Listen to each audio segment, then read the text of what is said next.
Hello, and welcome to another episode of Acceptable Madness. My name is Scott McKinney, and today I want to talk about perfection and imperfections and all that kind of stuff. Before I jump into that, I actually want to talk about something that I hope to have happen on here soon, which is I'd like to have guests come on. I don't want to put a timeline on it because the second I put timelines on it, doing this podcast feels like a chore, and I really don't want that to be the case. So I don't know when it's going to happen, but I'd like to get different people on here. And the way that I'd like to do it is I'd like to start with people in my own life that I know struggle with their own mental illness. And if they're comfortable talking about it and being a bit vulnerable on my podcast, I'd like to talk with them and learn what kind of struggles and problems that they have dealing with their mental illness. Ideally, after I get a few of those in, and I get a bit more comfortable with it, and this podcast keeps growing, I'd like to reach out to professionals in the mental health community, whether that's a therapist or someone in charge of like a mental health business or like non-profit or something like that, and then continue to grow out or branch out and maybe eventually interview people that are a bit more prolific in their own space. So, celebrities or people like an influencer on YouTube or Instagram or something like that. Just people that can really bring a unique insight into how they deal with their mental illness and people that the general public may be familiar with, because then that kind of brings some validity to the problems that they have. Like, I mean, if you have a friend that has depression, clearly not the listeners to this podcast, but like say you have a friend that doesn't have anything have any experience with mental illness, and you try to talk to them, they might not totally understand it because it might not be something that they're dealing with. And you know, if you can get someone that's a bit more prolific and in front of a large population of people to talk about their own struggles with it, then it brings some validity that maybe other people haven't noticed. So, or don't necessarily consider. So that's what I'd like to do. I'd like to start with friends, and I'd like to switch it up. So, say I'm on episode 100 of this podcast and I'm interviewing bigger names, I still think it can be very helpful to talk to friends, family, and just everyday people that have everyday jobs, because those are the ones that are arguably easier to relate to. So again, that's the future for this podcast. I think it'll be really cool. And then, between those episodes, I'll still just be talking out loud and trying to bring interesting perspective to different topics that I struggle with regarding my own mental health. So with all that being said, I'm just going to jump straight into it. Sorry for the long opening, but now I'm going to talk about perfection or imperfections.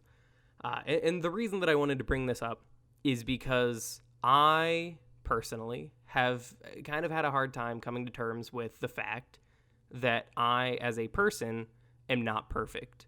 Now, I grew up in a household that I was allowed to make mistakes. And my parents are, again, I can't stress how much I love my parents and how supportive they are.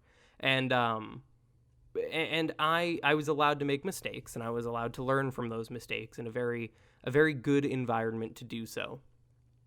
But I wasn't very easy on myself with any of those mistakes. So, and I'll bring some examples up soon, but I just kind of want to explain more about why. And it's just because, if you live in a religious household or if you don't, the conversation is always, like, if you don't live in a religious household, then nothing's perfect. Nobody's perfect. No one's expected to be perfect. And if you live in a religious household, nothing's perfect except for God or the God or whatever you follow.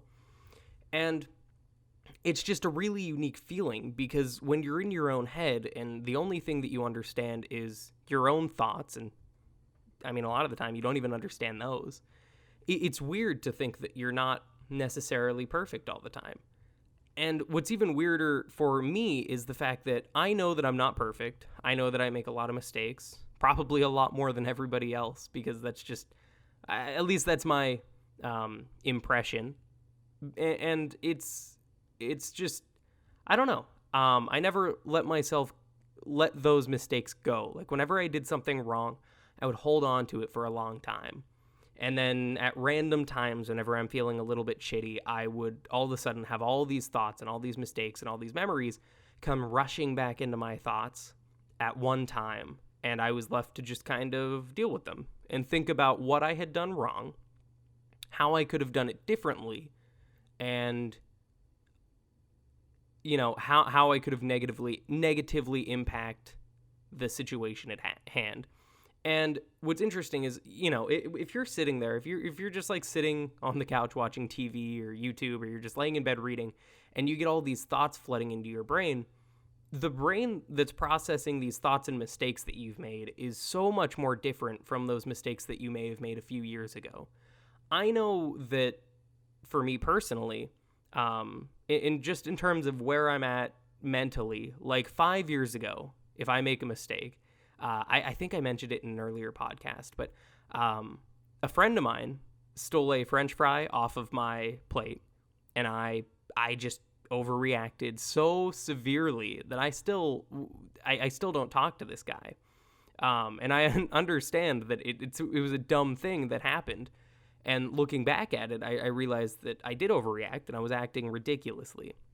And it's still something that some of my other friends like to tease me about, and it's well deserved. So I mean, it makes sense. But looking back at that now, with the perspective that I have 5 years, 6 years in the future, it's crazy to think that I did that, but the me now is so different from the me back then. The me back then, whenever I was going into college and I was just thinking about what I wanted to do with my life, I started with engineering, not knowing what I wanted to do, changed to marketing, and the only other thought that I had was maybe psychology, but I decided that it wasn't a lucrative enough field for me. And I didn't like school at the time, even though currently, 5 years in the future, I think I'd love to be a college professor of some sort. And the other thing, so I didn't want to go to all the schooling to become a therapist or something, even though I was thinking about going for psychology. So it's a field that I didn't see as very lucrative. It's something that I didn't want to go to the schooling for. And also, I wasn't empathetic enough to see myself being a therapist, because whenever I personally thought of psychology, therapy was the easy thing to see as a future path. And I couldn't see myself sitting down and talking to people for 8 hours a day, 5 days a week, about what's going on with their lives. And the reason being is because at that point, I didn't have good enough control over what was going on in my own head. And I didn't think it would be fair to myself or any client that I would ever have in the future. I don't think I would be doing anybody any favors, because I don't think I would have been a good enough and an empathetic enough listener. And now, 5 years in the future, I'd love to be a college professor. Had I majored in psychology, and if I was still in school going to be or trying to become a therapist, I think I'd be thrilled. Not to say that I think I made any mistakes in my career path, but I think I would be very happy with going back and being able to impact people on a one-on-one basis. I mean, I guess the whole goal of this podcast is to make people feel better. So maybe it's not as ideal as sitting one-on-one, but that is also very expensive. But this is still my way of trying to help people that are struggling and trying to explain my own problems and hope that can make some sort of an impact. So the whole reason that I wanted to say that is because the me from 5 years ago is significantly different from the me now. And it's and I've changed all for the better. And it's because, I mean, all change is good change, even though I'm reluctant to it, and most people are. But just the way that my mind has been molded by the experiences and the relationships that I've had over the past 5 years, it's all been very positive. So some stuff that I've done in the past, where I'll be sitting in bed and I'll just be attacked by these thoughts that are basically trying to make me hate myself and think negatively about myself, I need to think of them in a very different light. One in an educational way as opposed to a self-deprecating way. And what I mean is that when I look back at these examples of me overreacting or doing something stupid, I don't want it to. I know that I've done something wrong. I know that I overreacted about a French fry in a dumb way. I'll give another example. We were playing this game in my neighborhood. We used to play this game called Jailbreak, and it was like, some people call it Release. I don't know of any other names for it, but basically what it was hide and go seek tag throughout my neighborhood. And what you would do is you would hide, and if you got caught, you had the chance to escape and run around until you got tagged. And if you got tagged, you went to jail, and then the other people on your team could tag you and get you back out of jail. Then you can go and hide and blah, blah, blah. And then it's an endless cycle until everybody on the team has been captured. And I remember one day, I don't remember how old I was, but I'm going to guess between 12 and 14. So young, early puberty, teenage boy. And I had this newfound aggression that I didn't have before. And we were playing flashlight tag. I had just run around and I was exhausted because it was like a 5-minute chase. And I laid down and I was irritable. And someone else that was there was just, he was in jail for a while and he was just messing with me and he threw a rock at me. A really tiny rock. It did not hurt and it was very gentle, like an underhand, just playful throw. And whenever it hit me, I just lost it. And I don't know why. I mean, yes, I was tired. Yes, I was young and aggressive and, had these stupid hormones going on. But the second the rock hit me, I launched up. I threw this kid onto the ground and I punched him a few times. And if you met me, you would not think that I'm the kind of person that is capable of starting a fight because I'm a pretty scrawny guy. I'm not very tall. And whenever I was 12 or whatever age I was in the same boat. I was not very strong, tall, or anything. But I just lost it for no reason. Now, if that happened today, when I'm 22 and I'll be 23 in a few months, then first off, I would be arrested. So I'm glad that I decided to have my the aggressive part of my life before I was 18. Although I'm not glad that I had it, period. But that's okay. But when I look back a decade or so ago in how I reacted to that particular situation, I know that it was over the top and what I did was crazy.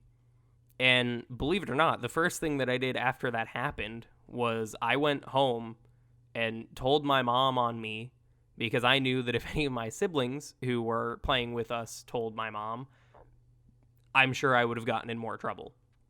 So I went and I fessed up immediately. I knew I had made a mistake the second it happened. I just couldn't control myself for a few minutes. And I don't know why. It never really happened again. So now at 22, those thoughts just kind of come rushing back into me. And I don't understand why, but I look back at it and I understand how different a person I am. And that's a mistake that I wish I could take back. I wish I never assaulted some kid who wasn't really doing anything wrong. But I also know that being able to look back at that and know that I wasn't perfect and I will never be perfect and know that the way that I responded was super stupid and wrong, it helps me kind of become a more mellow person because I know what kind of traits I have deep down that I need to avoid. I mean, if that's something that I could do at 12, then maybe there's something inside of me that could be triggered and where I would do that again. Now, happily, that's never been triggered other than that instance, unless I have some repressed memories.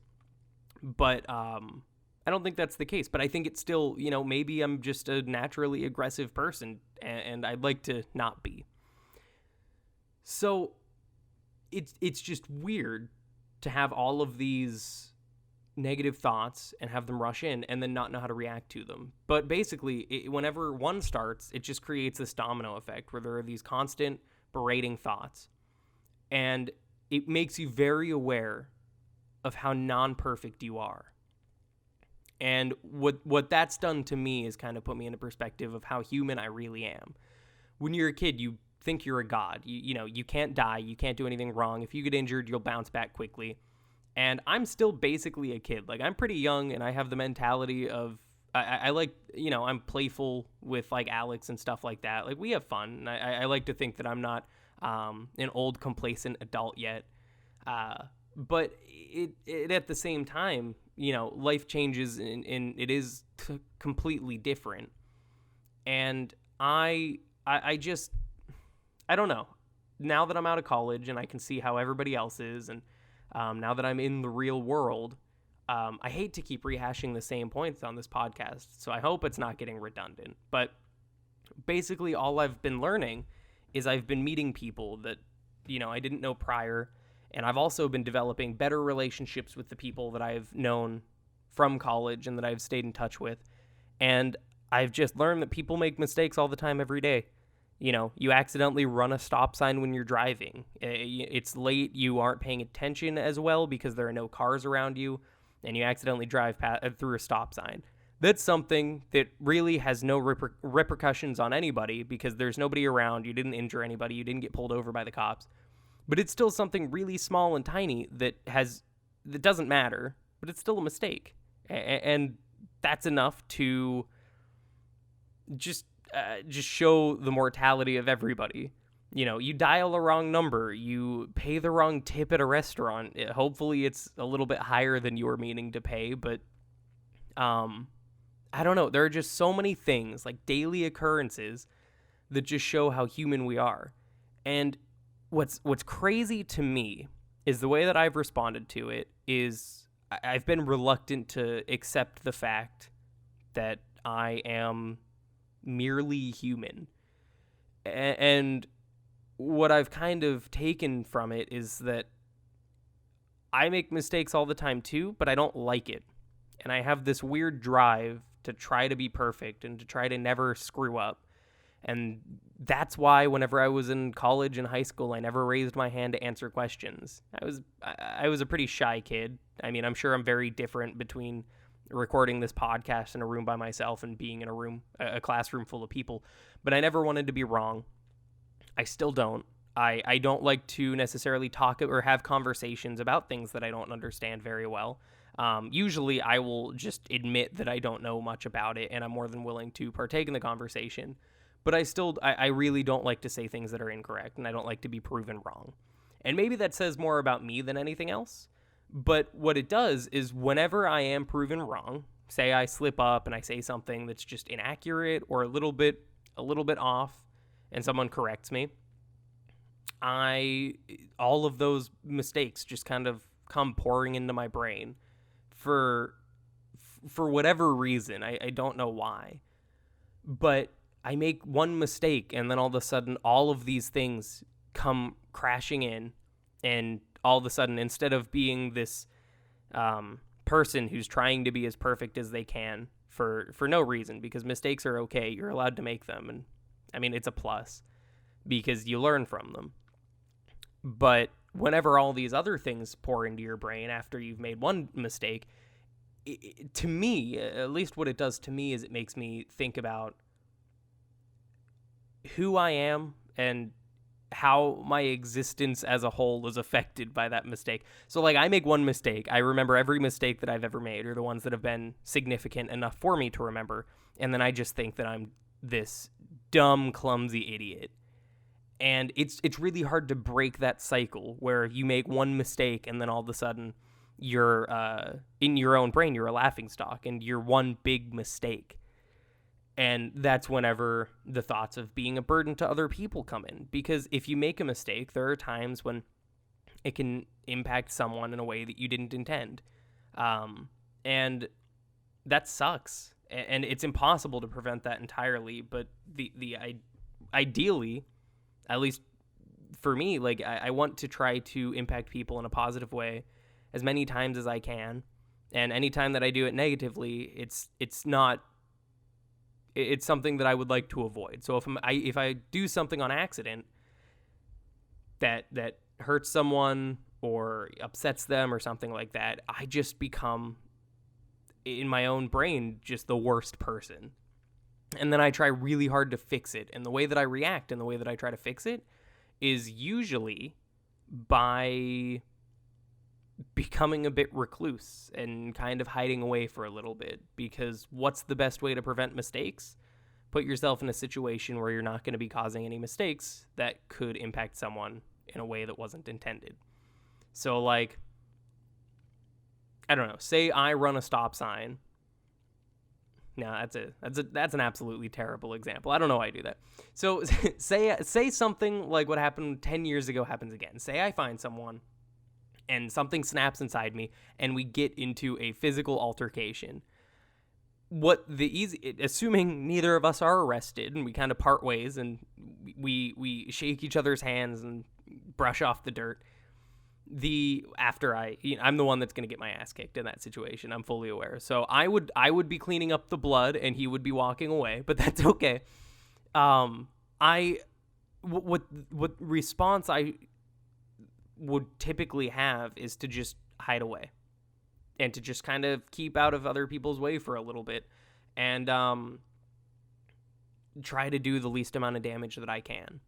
So there are some times where Alex and I, we've been dating for over a year and a half at this point, and it's been going very well. But anytime I make a mistake and I start to feel like a burden, the thought of, maybe she's better off with someone else always goes through my head.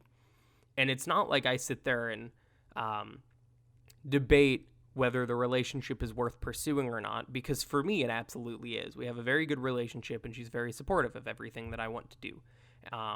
And I try to be for everything that she does too. But I make one mistake, and then all of a sudden I can't forgive myself for all these things that have happened in the past. And every mistake that I make adds to that list of things that pours into my head when I make another one. And so instead of thinking about, well, this is just one mistake, let's work through it, I'll apologize, she'll apologize, we'll hug and make up, which is like a good response to it, is you just talk it out and you work through that problem or mistake or whatever. But that's something that's really not easy for me at all. And it's actually really difficult because it's really hard to break that cycle of you make a mistake and then you remember every mistake that you've ever made. And I'm sure that there are other people out there that feel the same way. I remember one time, whenever I was younger, me and my siblings were in a little bit of trouble. And in that situation, I was bribed by one of my sisters with Game Boy Advance games and to help her out in some way. And I won't go into the details. It's not that big a deal. But basically, she got her phone taken away. She was using another phone, and she hid the phone. And then she bribed me with a bunch of Game Boy Advance games because she didn't play anymore to help her hide the phone. And that is something. And eventually, after, we were found out and got into a little bit of trouble about that. In the moment, I didn't really realize I was doing anything wrong because I was so focused on the Game Boy games. But after I was scolded and, corrected, that sounded so militaristic. So after I learned the error of my ways and what I had done wrong, I just felt horrible. And it's been something that's been really hard for me to to just stop thinking about or to forgive myself for. And I forgive myself for it every time I think about it, but it's only after it's accompanied with every other thing that I've thought about in the past and thinking about what kind of mistakes I've made. So thinking about it for myself, I don't know if the reason that I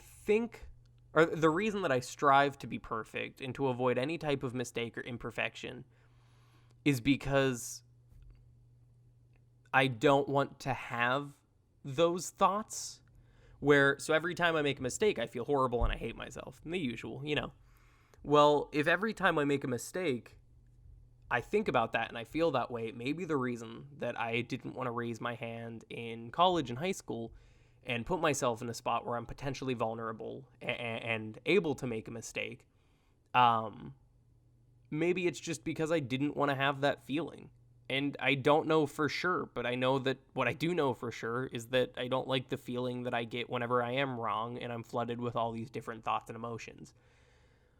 So I mean, I really still, even to this day, haven't figured out the most appropriate way to deal with it. It's been the only thing that I can do appropriately is, I mean, I try to put myself out there as much as I can because I like putting myself out of my comfort zone every once in a while just because it keeps stuff fresh. And every time I put myself out of my comfort zone, I learn a little bit more about me that I maybe wouldn't have learned otherwise. So, for example, I have a sales job right now. Well, for the next 7 days.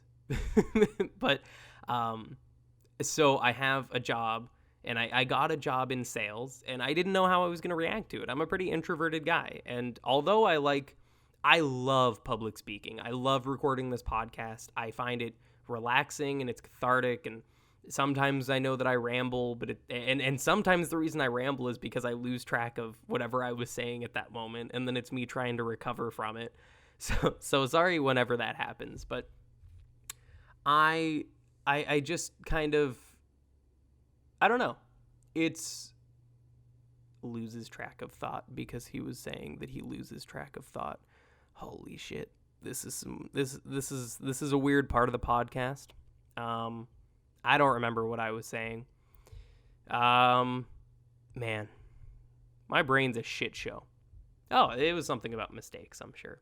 But basically, I think the reason that I don't make, or I think the reason that I got the sales position gets back on track. I figured it out.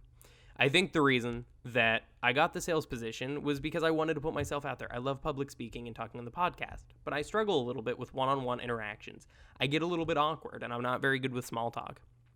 My least favorite thing in the world, working in a corporate environment, is anytime someone says, "Thank God it's Friday," because I want to fucking kill myself when they say that. And it's just because it seems so fake to me, and I won't talk about corporate just bullshittery. I won't talk about stuff like that. But I really just don't enjoy it at all. So, and I have a hard time talking with people sometimes because it's hard to find that common point of what you can talk about besides the obvious, which is like the weather or something. And but what I did was I put myself in that sales position, and I've made mistakes along the way. I've learned a lot about how to effectively communicate with people in selling and otherwise, and just in anything else.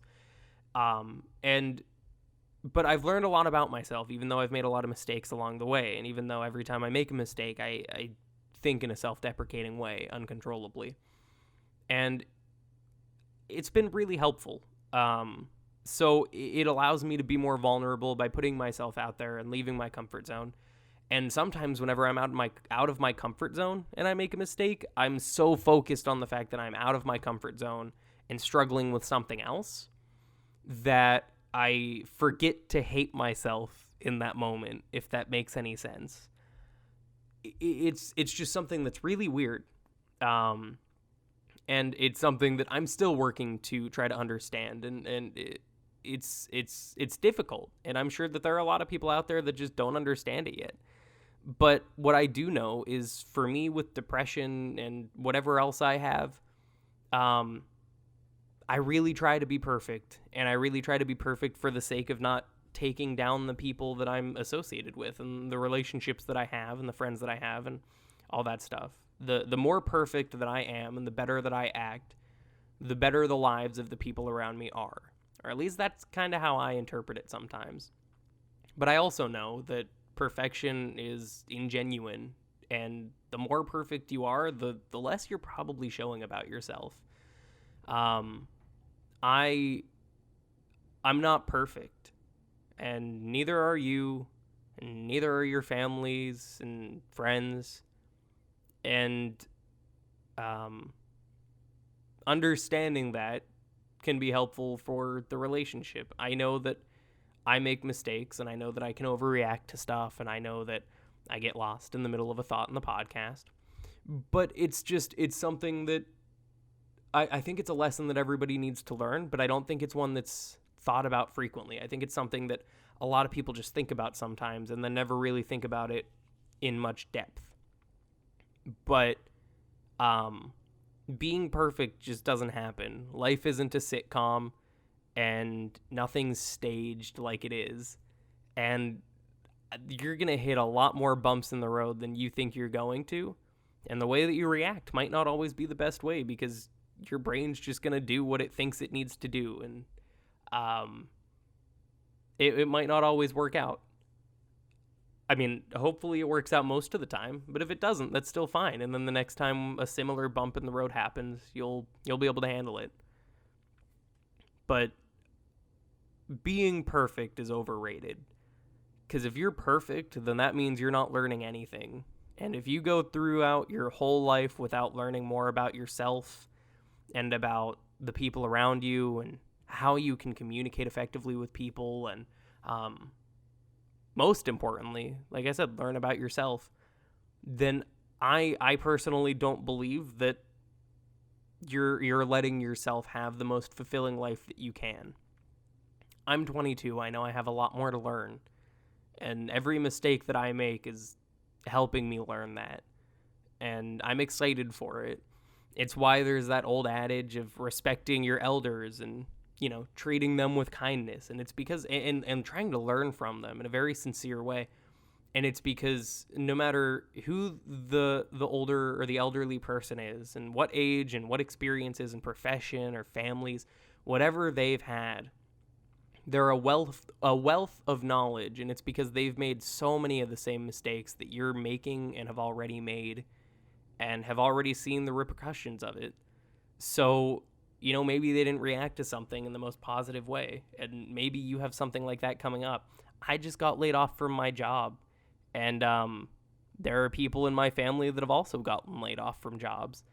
And if I decided that whenever I got laid off from my job that I was going to storm out and light my desk on fire and shit on my boss's car, that's certainly one way to react to it, but it's not helpful. And so the way that I reacted to it was by having that conversation with dignity and trying to not let it affect my Valentine's Day, because that's the day that I learned. And then I talked with my dad, who's been laid off before, and we just kind of compared stories, and I was able to walk away from it with insight into my future actions and where I go from here. And that's exciting because it means that I'm not going it alone. Another example is I was driving from my parents' house to college last May, and a turkey flew into my windshield. I was going like 70, 75 miles per hour, and a turkey jumped into my car like a suicidal idiot, and just my windshield like exploded. I wasn't hurt, happily. My car actually didn't even get hurt that much, except for the windshield. The only thing that was damaged was the windshield and the windshield wipers. And if I had to go it alone and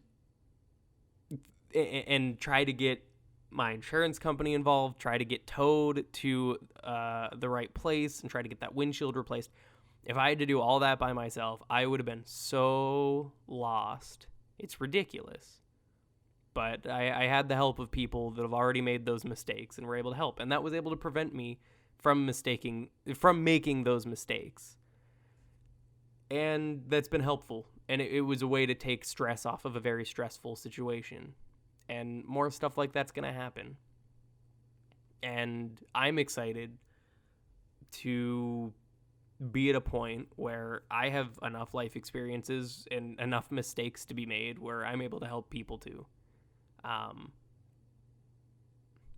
It'll be fun. So that's what I like to do. So I guess my advice to you, if you feel like you need to be a perfectionist, or if you put a lot of weight on yourself when you do something in a not so perfect way, really try to think about what you can learn from it, and don't think about what would have happened if you did it differently, because that's just a recipe for disaster. If you think about how you could have done it differently, then you're just going to be upset with yourself that you didn't do it that way in the first place. Just think about how you reacted and why the way that you reacted could have been improved or how it could have been improved and why you reacted the way that you did. You'll learn a lot about yourself and the situation. So that's the end of my perfection rambling. If I was a perfectionist, then I would probably cut out that part where I whispered to myself about how I forget about what I'm talking about during the podcast, because that's a little embarrassing. But I'm not a perfectionist, and that's a mistake I'm okay with having. So I hope you enjoyed it. I hope to have a guest on here soon, like I said. If you like this podcast, please keep listening. Follow me on Facebook or Instagram. I'm not the most active poster. I'm not super amazing with social media. But just know the thing that I'm working on right now is I'm writing another book. It's my third one, and I think that this one is finally of a high enough quality that I may actually be able to get it published. So be ready for news about that too. I'm really excited for it. So I hope to talk to you next week. Thanks. Bye.